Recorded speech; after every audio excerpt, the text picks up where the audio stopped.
പരമ്പരാഗത ഗ്രൂപ്പുകളിലെ ആ സ്വാധീനം അസ്തമിച്ചു. പിന്നെ ഉമ്മൻചാണ്ടി അന്തരിക്കുകയും ചെയ്തു. സതീശനെ പോലെ തന്നെ കരുത്തരായ ആളുകളായിരുന്നു സതീശിനെ എതിർക്കുന്നവർ. അടിസ്ഥാനപരമായിട്ട് കോൺഗ്രസിൻ്റെ അടിത്തറയിലേക്ക് തന്നെയാണ് BJP കാലവും കടന്നു കയറിയിട്ടുള്ളത് കേരളത്തിൽ. സതീശനടക്കമുള്ള ആർക്കും സുധാകരനായാലും ഈവൻ KC വേണുഗോപാലും രമേശ് ചെന്നിത്തലയ്ക്ക് ആയാലും ഒക്കെ ഈ ഒരു സമുദായ നേതൃത്വങ്ങളുടെ പൂർണ്ണമായ വിശ്വാസം ആർജിക്കാൻ കഴിഞ്ഞില്ല. ഈ മണ്ഡലം പ്രസിഡന്റുമാരെയൊന്നും ഫീൽഡിലേക്ക് ഇറക്കാൻ പറ്റുന്ന നേതൃത്വം, എൻഗേജ് ചെയ്യിക്കാൻ പറ്റുന്ന നേതൃത്വം കോൺഗ്രസിനില്ല. ഈ ഇടതു മുന്നണിയുടെ നില എന്ന് പറഞ്ഞാൽ അത്യാവശ്യം പരിതാപകരമാണ്. സോഷ്യൽ എഞ്ചിനീയറിംഗ് കൊണ്ടോ കമ്മ്യൂണൽ ബാലൻസ് കൊണ്ടോ അല്ലെങ്കിൽ തങ്ങളുടെ രാഷ്ട്രീയ തന്ത്രങ്ങൾ കൊണ്ടോ അധികാരത്തിൽ വരാമെന്നല്ല UDFും കോൺഗ്രസ് വിചാരിക്കുന്നത്. മറിച്ച് ആൻറ്റി പിണറായി, ആൻറ്റി CPM ഒരു ടെൻഡൻസി അല്ലെങ്കിൽ അങ്ങനെ ഒരു മെൻറ്റാലിറ്റി ജനങ്ങളുടെ ഇടയിൽ ഉള്ളതുകൊണ്ട് ആൻറ്റി ഇൻകംബൻസിൽ വിശ്വാസം അർപ്പിച്ചാണ് ഇവർ മുന്നോട്ട് പോകുന്നത്. CPM ഇടതിന് ബദലാകാൻ എന്തൊക്കെ ഞങ്ങളുടെ കയ്യിലുണ്ടെന്ന് ഇതവർ ജനങ്ങളോട് പറയാൻ ഇവർക്ക് പറ്റിയിട്ടില്ല. ഒരു മിഡിൽ ലെവൽ തൊട്ട് താഴോട്ടുള്ള എല്ലാ അണികളും നേതാക്കളും വിശ്വസിക്കുന്നത് സുധാകരൻ തന്നെയാണ് ഒരു കൃത്യമായിട്ടും പിണറായിക്കെതിരെയുള്ള നേതാവ്. അപ്പോൾ CPM ആൻറ്റി കോൺഗ്രസ് ആണ്, കോൺഗ്രസും ആൻറ്റി CPM ആണ്. അങ്ങനെയാണ് കേരളത്തിൽ നിൽക്കാൻ പറ്റുള്ളൂ. കേരളത്തിലെ കോൺഗ്രസും UDFും വളരെ ആത്മവിശ്വാസം നിറഞ്ഞ നാളുകളായിരുന്നു ഒരു 2-3 ആഴ്ച മുമ്പ് വരെ. പ്രത്യേകിച്ച് ലോക്സഭാ തിരഞ്ഞെടുപ്പിലും അതിനുശേഷം നടന്ന സംസ്ഥാന നിയമസഭയിലേക്കുള്ള ഉപതെരഞ്ഞെടുപ്പുകളിലും എല്ലാം തന്നെ വളരെ ക്രെഡിബിളായ വിജയം അവർക്ക് ഉണ്ടായിരുന്നു. അതുകൊണ്ട് തന്നെ വളരെ പോസിറ്റീവായിട്ടുള്ളൊരു അറ്റ്മോസ്ഫിയറിലായിരുന്നു കോൺഗ്രസും UDF നേതൃത്വം നിന്നിരുന്നത്. അത് ഒരു കഴിഞ്ഞ 2 ആഴ്ചയായിട്ട് പ്രത്യേകിച്ച് കോൺഗ്രസ്സിന് അകത്ത് ചില അത്ര സുഖകരമല്ല കാര്യങ്ങളെന്നുള്ള നിലയിലേക്കുള്ള ഒരു ഇംപ്രഷൻ പൊതുവേ വന്നിട്ടുണ്ട്. അതിനെക്കുറിച്ചിട്ടാണ് നമ്മൾ ഇന്ന് ഫേസ് ടു ഫേസിൽ ഡിസ്കസ് ചെയ്യുന്നത്. അതിൽ എന്നോടുകൂടി ഈ ഡിസ്കഷനിൽ പങ്കെടുക്കുന്നത് ശ്രീകുമാർ മനയിലാണ്, രാഷ്ട്രീയ നിരീക്ഷകനും ജേർണലിസ്റ്റും. ശ്രീകുമാറിന് സ്വാഗതം. അപ്പോൾ ശ്രീകുമാർ, എങ്ങനെയാണ് കേരളത്തിലെ കോൺഗ്രസിൻ്റെ പൊളിറ്റിക്സ് വളരെ ദീർഘകാലമായിട്ട് വീക്ഷിക്കുന്ന ഒരാളെന്നുള്ള നിലയിൽ ഈ ഒരു മാറ്റം പെട്ടെന്ന് എങ്ങനെയാണ് വരുന്നത്? മാറ്റം പെട്ടെന്നുണ്ടായത് 2021 തെരഞ്ഞെടുപ്പിന് ശേഷം ഈ പരമ്പരാഗത ഗ്രൂപ്പുകൾ അല്ലെങ്കിൽ ഗ്രൂപ്പ് സമവാക്യങ്ങൾ കേരളത്തിൽ അവസാനിച്ചു. അപ്പോൾ VD സതീശനും സുധാകരനും ഒരാൾ നിയമസഭാ കക്ഷി നേതാവും ഒരാൾ KPC അധ്യക്ഷനായതുകൊണ്ട് തന്നെ പരമ്പരാഗത ഗ്രൂപ്പുകളിലെ ആ സ്വാധീനം അസ്തമിച്ചു. പിന്നെ ഉമ്മൻചാണ്ടി അന്തരിക്കുകയും ചെയ്തു. അതിനുശേഷം ഉണ്ടായ സംഭവം എന്താണെന്ന് വെച്ചാൽ VD സതീശൻ ഒരു കേരളത്തിലെ കോൺഗ്രസിൽ ഒരു വളരെ ശക്തിശാലിയായി തീരുന്നു എന്നുള്ളൊരു ഭയമോ അല്ലെങ്കിൽ ഭയത്തോടു കൂടി ഒരു യാഥാർത്ഥ്യം മറ്റ് നേതാക്കൾക്ക് ഉണ്ടാകാൻ തുടങ്ങി. അപ്പോൾ അത് സുധാകരനാണ് ആദ്യം ആ ഒരു ഫീലിംഗ് ഉണ്ടായതെന്നാണ് എനിക്ക് മനസ്സിലാക്കാൻ കഴിഞ്ഞത്. അങ്ങനെയാണ് സുധാകരനും VD സതീശനും തമ്മിൽ വലിയൊരു വിടവ്, ഒരു അകൽച്ച ഉണ്ടാവണം. അതോടൊപ്പം തന്നെ VD സതീശൻ്റെ തന്ത്രം എന്ന് പറയുന്നത് കേരളത്തിലെ കോൺഗ്രസിൽ ജനങ്ങളുമായിട്ട് അടുപ്പമുള്ള അല്ലെങ്കിൽ ജനങ്ങളുടെ മുന്നിൽ വയ്ക്കാൻ പറ്റുന്ന ചെറുപ്പക്കാരായ നേതാക്കളെ തൻ്റെ ഒപ്പം നിർത്തുക എന്നുള്ളൊരു തന്ത്രമാണ് അദ്ദേഹം എടുത്തത്. അപ്പോൾ പരമ്പരാഗതമായിട്ട് A ഗ്രൂപ്പ് I ഗ്രൂപ്പ് എന്നുള്ള ആ ഒരു സ്ഥാനത്തിൽ അദ്ദേഹം പൊളിച്ചു കളഞ്ഞിട്ട് ഏറ്റവും മികച്ചതും ഏറ്റവും കൊള്ളാവുന്നവരായ ചെറുപ്പക്കാരെ തൻ്റെ കൂടെ നിർത്തിയിട്ട് അതിനെ ഒരു വലിയൊരു രാഷ്ട്രീയ സംവിധാനമായിട്ട് വളർത്തുക. പണ്ട് AK ആൻ്റണി 70കളിൽ ചെയ്ത പോലെ അങ്ങനെ പാർട്ടി പിടിച്ചെടുക്കുക എന്നുള്ളൊരു തന്ത്രമാണ് VD സതീശൻ കൈക്കൊണ്ടത്. 70കളിൽ AK ആൻ്റണി ഇങ്ങനെയായിരുന്നു. വയലാർ രവി, ഉമ്മൻചാണ്ടി, VM സുധീരൻ ഇത്തരം ആളുകളെ കൂടെ നിർത്തിക്കൊണ്ട്, തിരുവഞ്ചൂർ രാധാകൃഷ്ണനൊക്കെ കൂടെ നിർത്തിക്കൊണ്ട് പാർട്ടി അക്ഷരത്തിൽ അദ്ദേഹം പിടിച്ചെടുത്തു. അതുപോലെ തന്നെ ഒരു പാർട്ടിയെ പിടിച്ചെടുക്കാനുള്ള നീക്കമാണ് യഥാർത്ഥത്തിൽ VD സതീശൻ നടത്തിയതെന്നാണ് അദ്ദേഹത്തെ എതിർക്കുന്നവർ വാദിക്കുന്നത്. ഒരു വർഷത്തിൽ അത് ശരിയാണ് താനും. കാരണം അദ്ദേഹം പലപ്പോഴും സ്വകാര്യ സംഭാഷണങ്ങളിൽ പറഞ്ഞിട്ടുണ്ട്, ഏതെങ്കിലും ഒരു പോസ്റ്റിൽ ഒരാളെ വയ്ക്കുകയാണെങ്കിൽ അത് A ആണോ I ആണോ എന്ന് നോക്കണ്ട, കൊള്ളാവുന്ന ഒരാളെ വെച്ചാൽ മതി. കൊള്ളാവുന്ന ഒരാൾ വയ്ക്കുമ്പോൾ അവൻ എൻ്റെ ഒപ്പം നിന്നോളൂ എന്നൊരു ആത്മവിശ്വാസം പോലും അദ്ദേഹത്തിന് ഉണ്ടായിരുന്നു. ഒരുത്തം കൊള്ളാവുന്ന ആളാണെങ്കിൽ അയാൾ എൻ്റെ ഒപ്പം നിൽക്കുന്നുള്ള ആത്മവിശ്വാസമായിരുന്നു യഥാർത്ഥത്തിൽ അദ്ദേഹത്തിന്. പക്ഷേ ഇവിടെ സംഭവിച്ചത് എന്താണെന്ന് വെച്ചാൽ ഈ സതീശനെ പോലെ തന്നെ കരുത്തരായ ആളുകളായിരുന്നു സതീശനെ എതിർക്കുന്നവർ. അതിൽ പ്രധാനപ്പെട്ട ആൾ സുധാകരൻ തന്നെയായിരുന്നു. പിന്നെ രമേശ് ചെന്നിത്തല, അതിലെല്ലാം ഉപരി ഹൈക്കമാൻഡിൻ്റെ ഭാഗം അല്ലെങ്കിൽ കേരളത്തിലെ ഹൈക്കമാൻഡ് എന്ന് പറയുന്ന KC വേണുഗോപാൽ വളരെ തന്ത്രപരമായിട്ടാണ് രമേശ് ചെന്നിത്തലയെ മാറ്റി VD സതീശനെ പ്രതിപക്ഷ നേതാവ് സ്ഥാനത്ത് കൊണ്ടുവന്നതും സുധാകരനെ KPC പ്രസിഡന്റായിട്ട് പ്രതിഷ്ഠിച്ചെങ്കിലും മറ്റ് ചില ഉദ്ദേശങ്ങൾ കൃത്യമായി അദ്ദേഹത്തിൻ്റെ മനസ്സിലുണ്ടായിരുന്നു. അപ്പോൾ VD സതീശനും സുധാകരനും തൻ്റെ ചൊൽപ്പടിക്ക് നിന്ന് പെർഫോം ചെയ്യുക, അതിനപ്പുറത്തേക്കൊരു പെർഫോമൻസ് വേണ്ട എന്നുള്ളതായിരുന്നു അദ്ദേഹത്തിൻ്റെ ആഗ്രഹം. കാരണം അദ്ദേഹത്തിൻ്റെ കേരളത്തിൻ്റെ രാഷ്ട്രീയ താല്പര്യങ്ങൾ നന്നായിട്ടുണ്ട്. നമ്മൾ ചിന്തിക്കാൻ കഴിഞ്ഞാൽ അപ്പുറത്തേക്കുള്ള പൊളിറ്റിക്കൽ അംബിഷൻ ഉള്ള ആളാണ് KC വേണുഗോപാൽ. അപ്പോൾ അദ്ദേഹത്തിൻ്റെ യഥാർത്ഥ രാഷ്ട്രീയ താല്പര്യം കേരളം തന്നെയാണ്. അപ്പോൾ അങ്ങനെ വന്നപ്പോഴത്തേക്കും ഇത് മനസ്സിലാക്കിക്കൊണ്ടായിരിക്കണം VD സതീശൻ അദ്ദേഹത്തിൻ്റെ നിലനിൽപ്പ് ഭദ്രമാക്കാൻ വേണ്ടി സ്വന്തമായൊരു സംവിധാനം കോൺഗ്രസിൽ കെട്ടിപ്പടുക്കുകയും പല യുവ നേതാക്കളെയും തനിക്കൊപ്പം നിർത്തുകയും ചെയ്തു. ഷാഫി പറമ്പിൽ, PC വിശ്വനാഥ്, രാഹുൽ മാങ്കൂട്ടത്തിൽ. അപ്പോൾ പാലക്കാട് ഉപതെരഞ്ഞെടുപ്പ് വന്നപ്പോൾ സംഭവിച്ചത്, പാലക്കാട് ഉപതെരഞ്ഞെടുപ്പിൽ യഥാർത്ഥത്തിൽ കേരളത്തിലെ കോൺഗ്രസ് നേതൃത്വത്തിൻ്റെ ആഗ്രഹം അവിടെ മുരളീധരൻ മത്സരിക്കണം എന്നായിരുന്നു. അത് KC വേണുഗോപാലിനും സുധാകരനും ഈ പറയുന്ന രമേശ് ചെന്നിത്തലയ്ക്കുമെല്ലാം അവിടെ കെ മുരളീധരൻ മത്സരിക്കണം എന്നാണ് ആഗ്രഹം. അവിടെയുള്ള പാലക്കാടുള്ള നേതാക്കൾക്കും അത് തന്നെയായിരുന്നു ആഗ്രഹം. പക്ഷേ തന്ത്രപരമായ നീക്കത്തിലൂടെ, കാരണം അവിടെ ഷാഫി പറമ്പിലാണല്ലോ നേരത്തെ ജയിച്ചത്, അപ്പോൾ ഷാഫി പറമ്പിൽ എപ്പോഴും ഒരു സേ ഉണ്ടാവും. അദ്ദേഹം മാറിയതുകൊണ്ട് അവിടെ ആര് വേണമെന്നുള്ള അദ്ദേഹത്തിൻ്റെ കൂടെ ഒരു റെഫറൻസ് ഉണ്ടെങ്കിലാണ് അവരാളെ വയ്ക്കുകയുള്ളൂ. അപ്പോൾ ഷാഫിയെ കൊണ്ട് ഇദ്ദേഹം പറയിച്ചു എന്നാണ് പറയുന്നത്. അല്ലെങ്കിൽ ഷാഫി പറഞ്ഞു അവിടെ രാഹുൽ മാങ്കൂട്ടത്തിൽ നിർത്തിക്കഴിഞ്ഞാൽ അയാളെ വിജയിപ്പിക്കുന്ന കാര്യം ഞാൻ ഏറ്റു. ആ ഷാഫിയുടെ ആ വാദത്തെ വളരെ ശക്തിയായിട്ട് സതീശൻ പിന്തുണച്ചുകൂടെ തന്നെ ഷാഫി പറമ്പിൽ അവിടെ സ്ഥാനാർത്ഥിയായോ ഈ പറഞ്ഞ 20,000 വോട്ടിനടുത്ത് ജയിക്കുകയും ചെയ്തു. ഇതോടെയാണ് കെ സി വേണുഗോപാലിനും മറ്റു നേതാക്കൾക്കും ഒരു കാര്യം മനസ്സിലായത്, സതീശൻ കേരളത്തിലെ കോൺഗ്രസിൽ നമ്മൾ ഉദ്ദേശിക്കാൾ വേഗത്തിൽ വളർന്നു പോകുന്നു, കുറച്ച് കഴിഞ്ഞാൽ ഈ പാർട്ടി അദ്ദേഹത്തിൻ്റെ കൈകളിലേക്ക് വരുന്നുള്ളൂ. അങ്ങനെയാണ് അപ്പോൾ അവർ അദ്ദേഹത്തിൻ്റെ ഡ്രോബാക്സിൽ അന്വേഷിച്ചു. ഈ ഡ്രോബാക്ക് അന്വേഷിച്ചപ്പോഴാണ് അവർക്ക് കൃത്യമായിട്ട് മനസ്സിലായത് ഈ സാമുദായിക സംഘടനകളിലെ പിന്തുണ സതീശനില്ല എന്നുള്ളൂ. അപ്പോൾ അത് വെച്ചിട്ട് ഏതാണോ നമ്മളുടെ ഡ്രോബാക്ക്, അല്ലെങ്കിൽ അത് വെച്ച് മറ്റൊരാളെ വെട്ടുക എന്നുള്ള രാഷ്ട്രീയത്തിൻ്റെ സ്വാഭാവിക ശൈലിയാണല്ലോ. അപ്പോൾ കെ സി വേണുഗോപാൽ, എനിക്ക് ഞാൻ അറിയുന്നത് രമേശ് ചെന്നിത്തലയെ ഒരു പക്ഷേ മന്നം ജയന്തിക്ക് വിളിച്ചത് പോലും കെ സി വേണുഗോപാലിൻ്റെ കൂടെ ഒരു സമ്മതം വാങ്ങിയിട്ടാണ് സുകുമാരൻ നായർ എന്ന് കൂടെ പറയുന്നുണ്ട്. അപ്പോൾ ഒരു സതീശനെ അപ്പുറത്ത് നിർത്തുക എന്നുള്ളത് അത്യന്തികമായിട്ട് കെ സി വേണുഗോപാലിൻ്റെ ഒരു തന്ത്രം തന്നെയായിരുന്നു. അത് വി ഡി സതീശനും കെ സുധാകരനും നമ്മൾ ആ റിഫ്റ്റ് വളർന്നു വരേണ്ടതും ഈ പറയുന്ന ഒരു തന്ത്രജ്ഞനായ കെ സി വേണുഗോപാലിൻ്റെ ആവശ്യമായിരുന്നു എന്നാണ് അതിനുള്ളിൽ നിന്ന് നമുക്ക് മനസ്സിലാക്കാൻ കഴിഞ്ഞത്. അപ്പോൾ അങ്ങനെ സതീശനെ സർവശക്തനാകാൻ അനുവദിക്കാതിരിക്കുക എന്നതാണ് ആ ഒരു ഫോർമുലയിൽ മറ്റ് നേതാക്കൾ, ശക്തരായ മറ്റ് സീനിയർ നേതാക്കൾ കേന്ദ്രീകരിച്ചതോടെയാണ് ഇപ്പോൾ കാണുന്ന ഈ വിഷയങ്ങളെല്ലാം കേരളത്തിലെ കോൺഗ്രസിലുണ്ടായത്. ഇതിൽ ഇപ്പം ശ്രീകുമാർ പറഞ്ഞത് ഈ വ്യക്തിപരമായിട്ടുള്ള നേട്ടങ്ങളും അല്ലെങ്കിൽ അങ്ങനെയുള്ള സാധനങ്ങളും, ഇപ്പോൾ എ കെ ആൻ്റണി ഒരു വലിയ ശക്തരായ യുവ നേതൃനിരയെ വളർത്തിക്കൊണ്ടുവന്നു എന്നുള്ളതല്ല.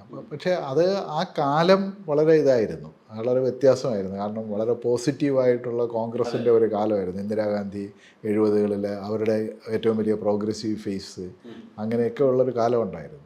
പക്ഷേ ഇപ്പോഴത്തെ കേരളത്തിലെ രാഷ്ട്രീയാവസ്ഥയും കേന്ദ്രത്തിലെ രാഷ്ട്രീയാവസ്ഥയും അങ്ങനെ ഒരു പോസിറ്റീവ് വൈബൊന്നും ഉള്ളൊരു കാലമല്ല. അപ്പോൾ ആ നിലയിൽ ഈ സതീശൻ്റെ ഈ യുവ നേതാക്കളെ വളർത്തിക്കൊണ്ടുവരിക, ഓഫ്കോഴ്സ് കേരളത്തിൽ CPM-നെതിരായിട്ടുള്ള ഒരു ഐഡിയോളജിക്കൽ കോർ എന്നുള്ള നിലയിൽ ഒരു പക്ഷേ അവർക്ക് വളർന്നു വരാനുണ്ടാകും. പക്ഷേ അതിനപ്പുറത്തേക്കുള്ള കോൺഗ്രസ് നേരിടുന്ന പ്രധാന വെല്ലുവിളി BJP ആ നിലയിലേക്കൊക്കെ ഇവർക്കുള്ളൊരു പങ്കെന്തായിരിക്കും? ഏത് നിലയിൽ അവർക്ക് അതിനെ ഇത് ചെയ്യാൻ പറ്റും? അല്ല, ആ നിലയിലേക്ക് വളരാനോ ആ നിലയിലേക്ക് ചിന്തിക്കാനോ ആ നിലയിലേക്ക് പ്രവർത്തനം വ്യാപിപ്പിക്കാനോ ഇവരാരും ശ്രമിക്കുന്നില്ല എന്നുള്ളതാണ് യഥാർത്ഥത്തിൽ യാഥാർത്ഥ്യം. കാരണം ആദ്യം പാർട്ടിയുടെ നിയന്ത്രണം പിടിച്ചെടുക്കുക, അതിനുശേഷം മറ്റുള്ളതെന്നുള്ള ആ ഒരു പഴയ ഫോർമുലയിൽ തന്നെയാണ് ഇപ്പോൾ സതീശനടക്കമുള്ള ആളുകൾ നിൽക്കുന്നത്. അപ്പോൾ കേരളത്തിലെന്ന് വെച്ചാൽ ആദ്യം പാർട്ടിയുടെ നിയന്ത്രണം കിട്ടുക, പിന്നെ പാർട്ടിയുടെ തൻ്റെ എതിരാളികളെ ഇല്ലാതാക്കാൻ അല്ലെങ്കിൽ അവരെ ഒതുക്കി നിർത്താൻ ആരാണോ മികച്ച CPM വിരുദ്ധൻ എന്നുള്ള പ്രതീക്ഷ ഉണ്ടാക്കുക. ഇപ്പോൾ സതീശന് കൂടെ നിൽക്കുന്ന ഷാഫി പറമ്പിൽ, രാഹുൽ മാങ്കൂട്ടത്തിലെല്ലാം ആൻറ്റി CPM പൊളിറ്റിക്സിൻ്റെ ആളുകൾ അല്ലെങ്കിൽ CPM പൊളിറ്റിക്സ് ഉയർത്തിപ്പിടിക്കുന്ന ആളുകൾ എന്നുള്ള ഒരു ഇമേജ് ജനങ്ങൾക്ക് മുമ്പ് ക്രിയേറ്റ് ചെയ്യുക. അപ്പം നാച്ചുറലി നമ്മുടെ ഈ കോൺഗ്രസ് അണികളെല്ലാം ഇവരുടെ കൂടെ കൂടും, അല്ലെങ്കിൽ കോൺഗ്രസ് അണികളുടെ പിന്തുണ വ്യാപകമായിട്ട് ലഭിക്കും. അങ്ങനെ ആ ഒരു തന്ത്രത്തെ, ആ ഒരു ഓറിയൻറ്റേഷനിലാണ് ഇദ്ദേഹം മുന്നോട്ട് പോകുന്നത്. പക്ഷെ അടിസ്ഥാനപരമായിട്ട് ഇപ്പോൾ സേതു പറഞ്ഞൊരു കാര്യം എന്ന് വെച്ചാൽ ഈ മണ്ണൊലിച്ചു പോകുന്ന ഇവരാരും അറിയുന്നില്ല. BJPയുടെ കടന്നുകയറ്റം എന്ന് പറയുന്നത് പ്രത്യേകിച്ചും മധ്യ തെക്കൻ കേരളത്തിൽ വളരെ ഡ്രാസ്റ്റിക്കായിട്ട് കോൺഗ്രസിൻ്റെ സാധ്യതകളെ ബാധിക്കുന്നുണ്ട്. അത് കഴിഞ്ഞ തെരഞ്ഞെടുപ്പുകളിലെല്ലാം ബാധിച്ചിട്ടുണ്ട്. 2016 തെരഞ്ഞെടുപ്പിലാണ് അത് വ്യക്തമായിട്ട് ബാധിച്ച്, 2021 ബാധിച്ചു. ഒരു പക്ഷേ BJP വീണ്ടും വിചാരിക്കുകയാണ് 2026 UDF കേരളത്തിൽ അധികാരത്തിലെത്തണമെന്ന് അവർ വിചാരിച്ചാൽ കേരളത്തിൽ UDF അധികാരത്തിലെത്തില്ല. അല്ല, അവിടെയാണ് ഇപ്പം ഏറ്റവും വലിയ വിവാദമായ ഒരു സാധനം വന്നത്. സതീശൻ പറയുന്നത്, ഇപ്പോൾ ശ്രീകുമാർ തന്നെ എഴുതിയ ലേഖനത്തിൽ പറയുന്നുണ്ട്, ഈ 63 സീറ്റുകളിൽ കോൺഗ്രസ് ജയിക്കണം, അല്ലെങ്കിൽ അങ്ങനെ ഒരു പ്ലാൻ 63 എന്ന് പറഞ്ഞൊരു സാധനം സതീശൻ മുന്നോട്ട് വെച്ചു. അതിൻ്റെ ഒരു അടിസ്ഥാനം എന്താണ്? അല്ല, അത് ഞാൻ നേരത്തെ പറഞ്ഞു. അതിൻ്റെ അടിസ്ഥാനം, അതിന് 2 ഇതുണ്ട്. ഒന്ന്, പ്രായോഗിക രാഷ്ട്രീയത്തിൽ അദ്ദേഹം പാർട്ടിയിൽ ഞാൻ നേരത്തെ പറഞ്ഞ പോലെ തൻ്റെ അപ്രമാദിത്വം ഉറപ്പിക്കുക എന്നുള്ള പല തന്ത്രങ്ങളിലും ഒന്നായിരുന്നു ഈ 63 സീറ്റ് എന്നുള്ളത്. ഈ യഥാർത്ഥത്തിൽ 63 സീറ്റ് എന്ന് പറഞ്ഞാൽ 2001 63 സീറ്റ് അന്ന് കോൺഗ്രസിന് ലഭിച്ചു എന്നുള്ള സത്യമാണ്. കാരണം അന്ന് ഈ പറഞ്ഞ പോലെ കരുണാകരനും ആൻ്റണിയുമായിരുന്നു ഈ നയിച്ചിരുന്നത്. അപ്പോൾ അന്ന് വെച്ചാൽ ആൻ്റണിക്ക് അന്ന് മുഖ്യമന്ത്രി ആയേ പറ്റൂ. ആൻ്റണി മുഖ്യമന്ത്രി ആയാലും മാത്രമാണ് കെ മുരളീധരനെ KPCC പ്രസിഡന്റ് ആക്കാൻ കരുണാകരനും കഴിയും. അപ്പോൾ അതുകൊണ്ട് ഇവർക്ക് 2 പേർക്കും അന്ന് വിജയം അത്യാവശ്യമായിരുന്നു. അപ്പോൾ അതുകൊണ്ടാണ് അവർ ഈ എത്ര റിഫ്റ്റ് ഉണ്ടായിട്ട് എത്ര പ്രശ്നം ഉണ്ടായപ്പോൾ അവസാനം അവർ ഒരുമിച്ച് നിൽക്കുകയും ഇത്തരം സീറ്റുകൾ നേടുകയും ചെയ്തു. പക്ഷെ അന്ന് ഞാൻ നേരത്തെ ആ ലേഖനത്തിൽ സൂചിപ്പിച്ച പോലെ 5% 6% വോട്ടേ അന്ന് BJPക്ക് ഉണ്ടായിരുന്നുള്ളൂ. പക്ഷേ 2016 2021 എത്തിയപ്പോഴേക്കും അത് 15% 20% ഇടയ്ക്കെത്തി. അപ്പോൾ ഇവർ 70% ഈ വോട്ട് BJP ചോർത്തുന്നത് കോൺഗ്രസ് വോട്ട് ബാങ്കുകളിൽ നിന്നാണ്. അതാകട്ടെ കോൺഗ്രസിന് എപ്പോഴും എക്കാലവും സാധ്യതയുള്ള മധ്യ തെക്കൻ കേരളത്തിൽ നിന്നാണ്. എന്നുവെച്ചാൽ എറണാകുളം മുതൽ തിരുവനന്തപുരം വരെയുള്ള ജില്ലകളിൽ നിന്നാണ് ഈ വോട്ടുകൾ മുഴുവൻ കോൺഗ്രസിൻ്റെ വോട്ടിൽ ഇവർ ചോർത്തുന്നത്. അപ്പോൾ അതിന് പകരം അല്ലെങ്കിൽ അതിനെ ഒരു റെമഡി അല്ലെങ്കിൽ അതിനെ എങ്ങനെ അഡ്രസ്സ് ചെയ്യണമെന്ന് ഇപ്പോഴും കേരളത്തിലെ കോൺഗ്രസ് നേതൃത്വത്തിന് അറിയില്ല, അല്ലെങ്കിൽ അവർ അക്കാര്യത്തിൽ ഇട്ട് തപ്പുക എന്നുള്ളതാണ് യാഥാർത്ഥ്യം. അപ്പോൾ 63 സീറ്റ് എന്നുള്ള യഥാർത്ഥത്തിൽ ഒരു മിത്താണ്. ഇപ്പോൾ 2001 63 സീറ്റ് 2026 ആവർത്തിക്കുക എന്നുള്ളത് ഏറെക്കുറെ അസാധ്യമാണ്. ഇപ്പോഴത്തെ കേരളത്തിൻ്റെ രാഷ്ട്രീയ സ്ഥിതിഗതികൾ വെച്ച് നോക്കുമ്പോൾ 63 സീറ്റ് കോൺഗ്രസിന് നേടണമെങ്കിൽ BJPയുടെ വോട്ടിംഗ് പെർസെൻറ്റ് പഴയ 5% 6% തിരിച്ചു പോകണം.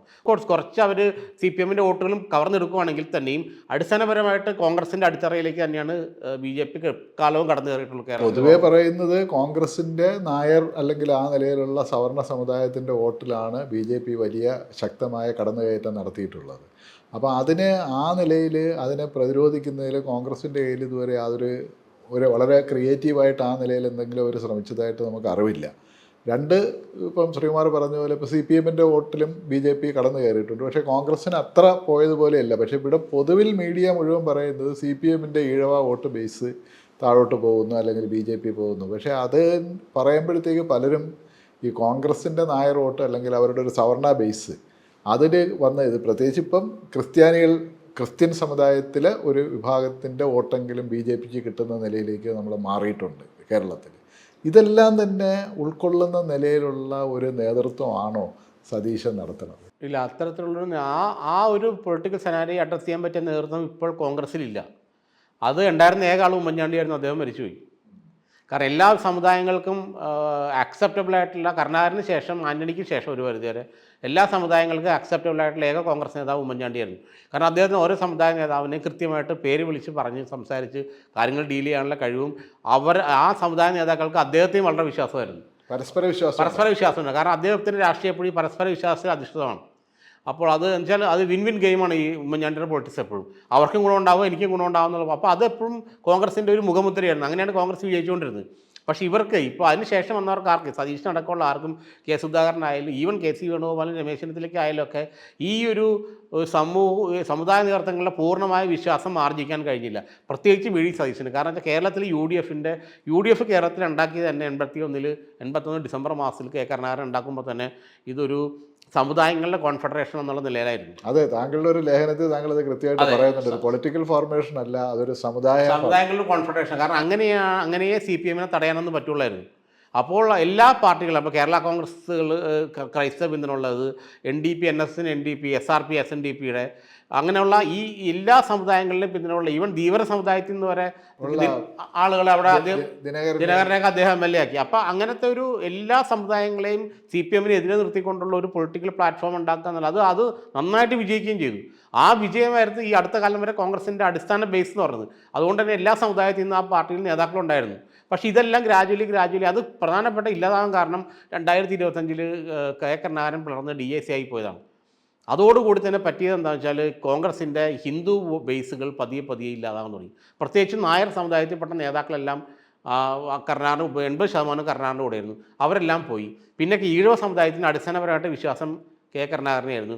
അതിൽ തന്നെയുള്ള ഈ പറഞ്ഞ പോലെ സുഗതനെ പോലെയുള്ള വളരെ ഈ SNDP നേതൃത്വമായിട്ട് വളരെ അടുപ്പമുണ്ടായിരുന്ന സുഗതനെ പോലുള്ള നേതാക്കളെല്ലാവരും പതിയെ നിശബ്ദരായി. ഈ ധാരാളം ക്രൈസ്തവ നേതാക്കളുണ്ടായിരുന്നു, അവരും നിശബ്ദരായി. അപ്പോൾ DACയിലേക്ക് പോയതോടുകൂടി തന്നെ ഈ 60% റാങ്ക് ആൻഡ് ഫയലിനെ DAC കൊണ്ടുപോയി. അവരാകട്ടെ പിന്നെ പലരും കോൺഗ്രസിലേക്ക് തിരിച്ചു വന്നില്ല. നേതാക്കൾ ചിലർ തിരിച്ചു വന്നല്ലാതെ അണികൾ തിരിച്ചു വന്നില്ല. അവർ NCPയിലും CPIയിലും മറ്റു പാർട്ടികളിലും ഒരു തിരുവനന്തപുരം ജില്ലയിൽ നമ്മൾ അത്ഭുതപ്പെട്ടു. ഒരു 30% കോൺഗ്രസ് പ്രവർത്തകർ കരുണാകരൻ്റെ ഒപ്പം പോയവരിപ്പോൾ BJPയിലാണ്. അവർ ചിലവരിപ്പോൾ കൗൺസിലർമാരായിട്ട് തന്നെ ഇരിപ്പുണ്ട് അവിടെ. ആ അവസ്ഥയിലേക്ക് കാര്യങ്ങൾ അന്ന് ഞാൻ നോക്കുന്നുണ്ട്. ഇപ്പോൾ DCC സെക്രട്ടറി ആയിരുന്ന കൗൺസിലർ തമ്പാനൂർ സതീഷൊക്കെ ഒരു കാലത്ത് ലീഡറെ ഏറ്റവും അടുത്ത ആൾക്കാരായിരുന്നു. അപ്പോൾ അദ്ദേഹം ഇന്ന് BJPയുടെ ജില്ലാ ഭാര ആ അവസ്ഥയിലേക്ക് പോയി. അപ്പോൾ അതിൽ നിന്ന് തിരിച്ചറിവ് പിന്നെ കോൺഗ്രസിന് ഉണ്ടായില്ല. അതിനുള്ള 2016 2021 പറ്റിയത് കോൺഗ്രസിന് അതിൽ നിന്നൊരു മോചനം ഉണ്ടായില്ല. പക്ഷേ സതീശനെ പോലുള്ള ആളുകൾ ഇപ്പോഴും ഈ ആൻറ്റി ഇൻകംബൻസിയിൽ സ്റ്റിക്ക് ഓൺ ചെയ്തിട്ട് anti incumbency plus anti CPM = UDF വിജയം എന്നുള്ള ആ ഒരു ഫോർമുലയിൽ സ്റ്റിക്ക് ഓൺ ചെയ്ത് നിൽക്കുകയാണ്.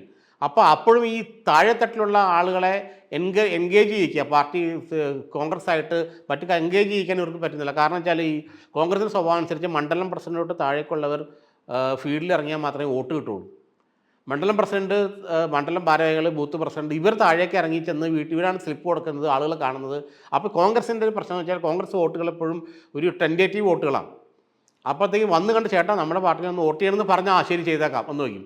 അതല്ല ഫിക്സ്ഡായിട്ട് അങ്ങനെ സംഭവമൊന്നുമില്ല.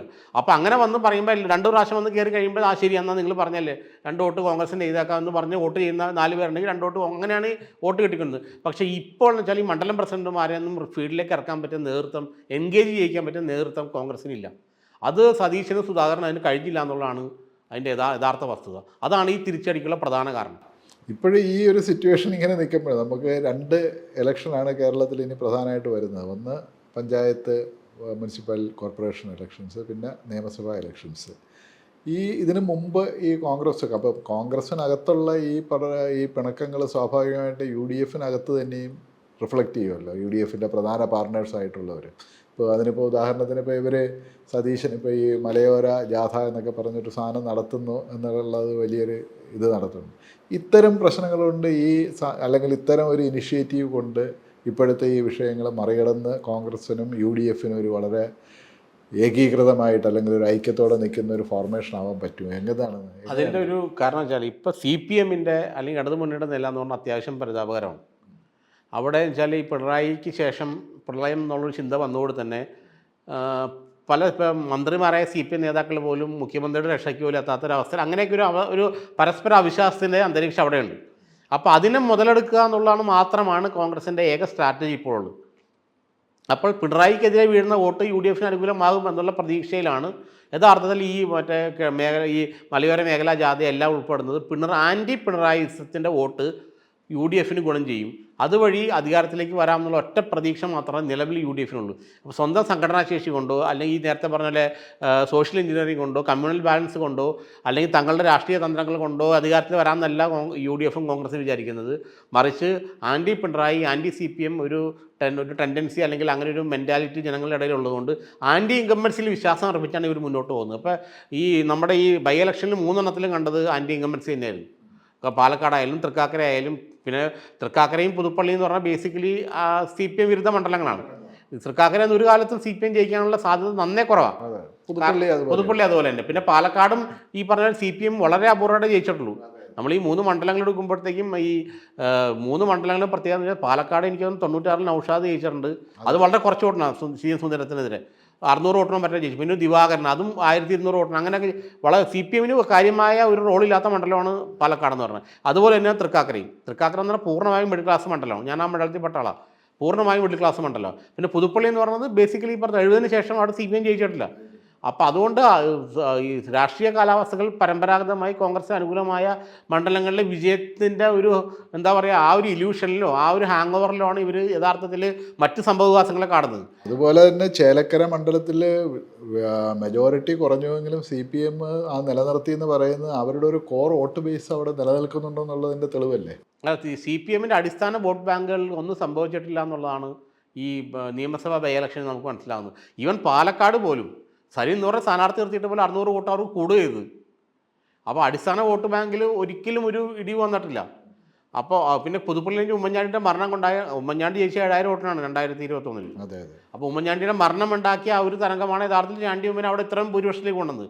പിന്നെ തൃക്കാക്കര മാത്രമാണ് യഥാർത്ഥത്തിൽ ഒരു അപ്പർ മിഡിൽ ക്ലാസ് മണ്ഡലം ആയതുകൊണ്ട്, പിന്നെ ഈ പറഞ്ഞ പോലെ ക്രൈസ്തവ മേധാവിത്വമുള്ള മണ്ഡലമൊക്കെ ആയതുകൊണ്ട് ഒരു പക്ഷേ വീണ്ടും കോൺഗ്രസിന് ഗുണം ചെയ്യാം. അവിടെ PT തോമസിനോടുള്ള സിമ്പതി ഫാക്ടർ അവിടെ പ്രവർത്തിച്ചു. അതിനപ്പുറത്തേക്ക് ഈ പറയുന്ന പോലെ അതിനപ്പുറത്തേക്ക് എന്താണ് കോൺഗ്രസിൻ്റെ ഈ ലോക്സഭാ തെരഞ്ഞെടുപ്പ് മാറ്റുകളിൽ എന്താണ് അടിസ്ഥാനപരമായിട്ട് കോൺഗ്രസിന് ജനങ്ങളുടെ മുന്നിലേക്ക് വെച്ചിട്ട് ഒരു ഓൾട്ടർനേറ്റീവായിട്ടുള്ള ഭരണം അല്ലെങ്കിൽ ഓൾട്ടർനേറ്റീവ് ആകാൻ ഒരു CPM ഇടതിന് ബദലാകാൻ എന്തൊക്കെ ഞങ്ങളുടെ കയ്യിലുണ്ടെന്ന് ഇതോടെ ജനങ്ങളോട് പറയാൻ ഇവർക്ക് പറ്റിയിട്ടില്ല. അപ്പോൾ ഇവർ ആൻറ്റി ഇൻകംബൻസി ആൻറ്റി പിണറായിസിൽ മാത്രം വിശ്വസിക്കുകയാണ്. ഒരുപക്ഷെ പിണറായി വിജയൻ അപ്പോൾ അയാളൊരു എന്തൊക്കെ പറഞ്ഞാലും ഒരു പൊളിറ്റിക്കൽ സ്ട്രാറ്റജിസ്റ്റാണ്. വരുന്ന 6 മാസങ്ങളിൽ പുള്ളി കളിക്കാൻ പോകുന്ന കളി എന്താണെന്ന് ഇവർക്ക് ഇപ്പോഴും അറിയില്ല. അപ്പോൾ അതുകൊണ്ട് ഈ എത്ര കണ്ട് ആൻറ്റി ഇൻകംബൻസിയെ വിശ്വസിച്ചിട്ട് ഈ രാഷ്ട്രീയമായി മുന്നോട്ട് പോയിട്ട് ഭരണം പിടിക്കുമെന്ന് പറയുമ്പോഴത്തേക്കും ആകെ 22 സീറ്റേ ഉള്ളൂ കോൺഗ്രസ്സിന്. അപ്പോൾ സതീശൻ പറഞ്ഞ 62 സീറ്റ് കിട്ടില്ല, 42 സീറ്റെങ്കിലും കിട്ടണമല്ലോ. പിന്നെ 20 സീറ്റ് മുസ്ലിം ലീഗിനുണ്ടാവും.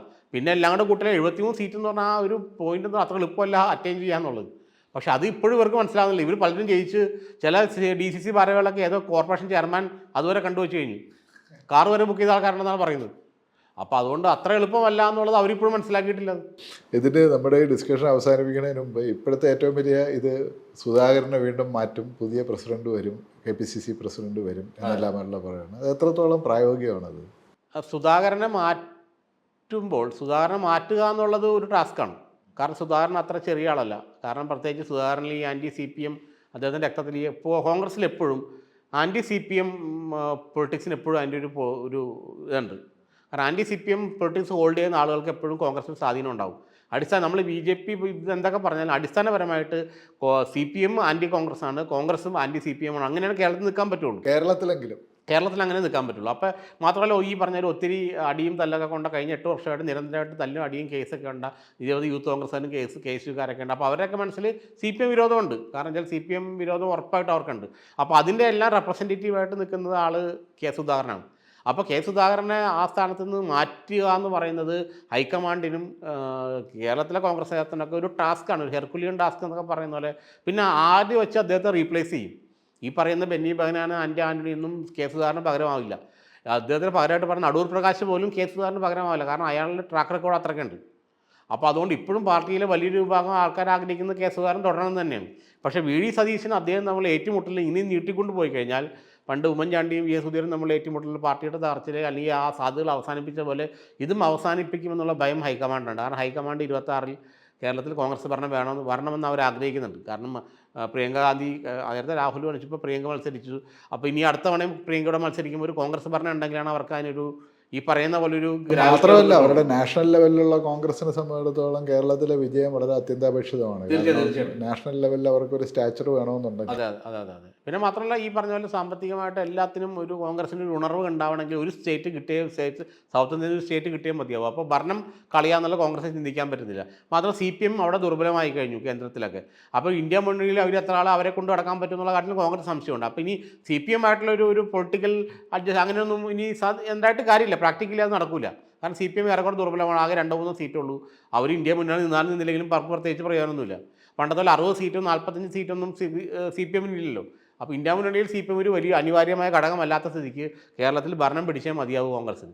പക്ഷേ അപ്പോൾ ഈ സുധാകരനും സതീശനും നമ്മൾ ഏറ്റുമുട്ടൽ ഈ ഭരണം പിടിക്കുന്നതിന് വിഘാതമാകരുത് എന്നുള്ള ഉദ്ദേശത്തിലാണ് അദ്ദേഹത്തെ മാറ്റണം എന്നുള്ള രീതിയിലുള്ള റിപ്പോർട്ട് ഈ ദീപാദാസ് മുൻഷി കൊടുത്തു എന്നാണ് അറിഞ്ഞത്. അങ്ങനെയാണ് ഇപ്പോൾ അറിയുന്നത്.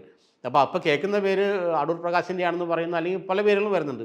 പക്ഷേ ഇവരാരും ഈ അടിസ്ഥാനപരമായിട്ട് സുധാകരന് പകരമാവില്ല. കാരണം വെച്ചാൽ സുധാകരൻ അടിസ്ഥാനപരമായിട്ട് ഈ പറഞ്ഞ പോലെ CPM ബ്ലഡ് വഹിക്കുന്ന ആളാണ്. അദ്ദേഹം പിണറായിക്ക് ഒത്ത എതിരാളിയാണെന്ന് കോൺഗ്രസ്സിലെ ഏറെക്കുറെ ഒരു മിഡിൽ ലെവലിൽ തൊട്ട് താഴോട്ടുള്ള എല്ലാ അണികളും നേതാക്കളും വിശ്വസിക്കുന്നത് സുധാകരൻ തന്നെയാണ് ഒരു കൃത്യമായിട്ടും പിണറായിക്കെതിരെയുള്ള നേതാവെന്നുള്ളത്. ബാക്കി എല്ലാവരും അവരാരും പിണറായിക്കെതിരെ നിൽക്കാൻ കഴിവുള്ളവരല്ല. അതുകൊണ്ട് സുധാകരനെ മാറ്റിയാൽ അതിന് പകരം വരുന്നത് ആര് എന്നതിനെ ആശ്രയിച്ചിരിക്കും ബാക്കി മുന്നോട്ടുള്ള പാർട്ടിയുടെ പോക്ക്. പകരം വരുന്നത് വളരെ CPM-നും ഇടതുപക്ഷത്തിന് കൈകാര്യം ചെയ്യാൻ പറ്റുന്ന ഒരാളാണെങ്കിൽ ഈ സംവിധാനം മുഴുവൻ സതീശൻ്റെ കയ്യിലേക്ക് ചെന്നുകയറുകയും വീണ്ടും അത് പ്രശ്നങ്ങളിലേക്ക് വഴിതെളിക്കുകയും ചെയ്യും.